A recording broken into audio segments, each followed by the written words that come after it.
بسم اللہ الرحمن الرحیم۔ سورۃ القصص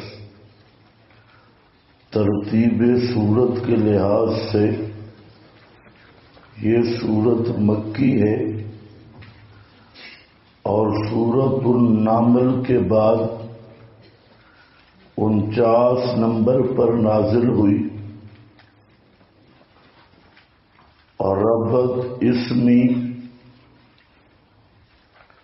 نمل کا عقیدہ سن لیا۔ اب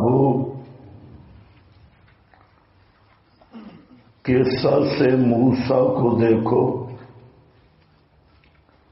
کہ توحید کی خاطر کتنی تکالیف برداشت کی اور ربط مانوی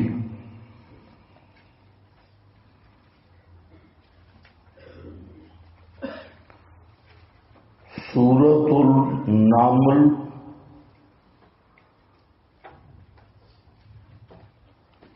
میں ابتداءً ترغیب الی القرآن ہے اور سورہ قصص کی ابتدا بھی ترغیب الی القرآن سے ہے۔ نمبر 2، سورۃ النمل میں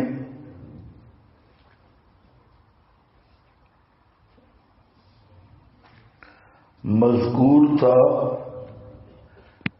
کہ متصرف اور غیب دان اللہ ہے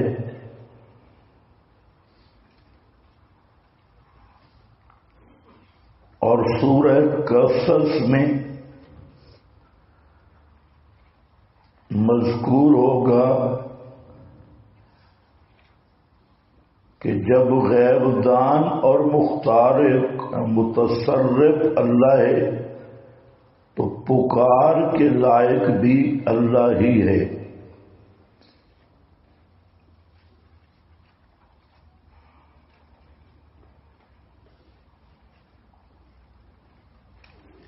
نمبر 3، سورۃ النمل میں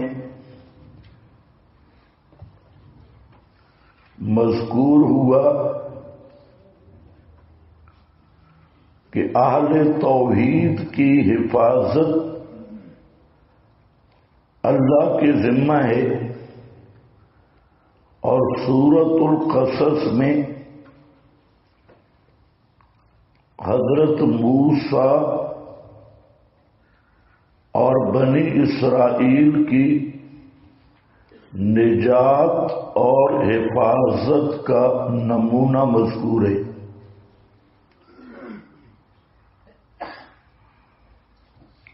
نمبر 4، سورہ نمل کے آخر میں حمد ہے اور سورہ قصص میں حمد کی علت ہے۔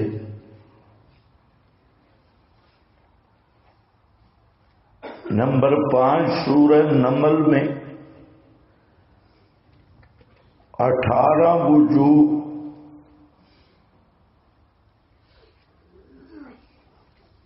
سے مسئلہ الہ کے بیان کے بعد مطالبہ دلیل ہے۔ قل ہاتوا برہانکم آیت 64 اور سورہ قصص میں دلائل عقلیہ کے بعد مشرکین سے دلیل کا مطالبہ ہے۔ آیت نمبر 75 ہاتوا برہانکم۔ نمبر 6، سورہ نمل میں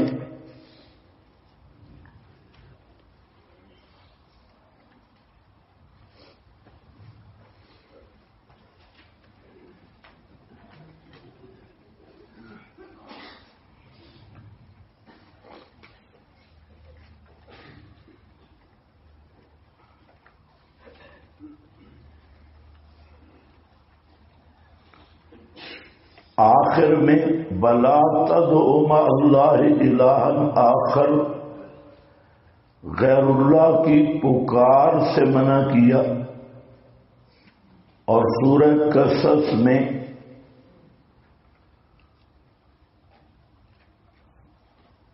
اس کی ایک علت بیان کی کہ کلو شیء ہالک،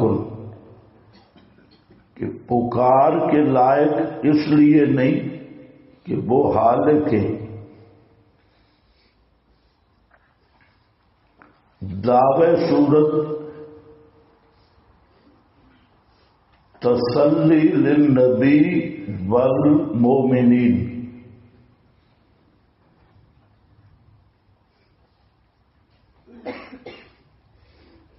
خلاصہ اس صورت کے دو حصے ہیں۔ پہلا حصہ شروع سے آیت 43 تک، اس میں حضرت موسیٰ کا تفصیلی واقعہ ہے۔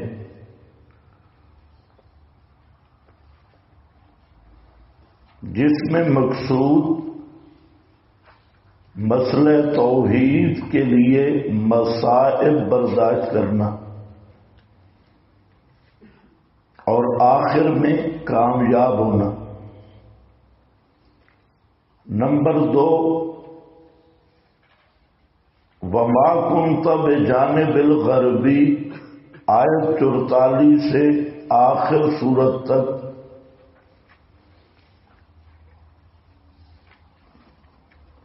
45 آیاتیں، اس میں مقاصد اربع کا بیان ہے، اثبات توحید، اثبات رسالت، قیامت، صداقت الکتاب، منکرین کو چیلنج اور تزہید من الدنیا کا مضمون ہے۔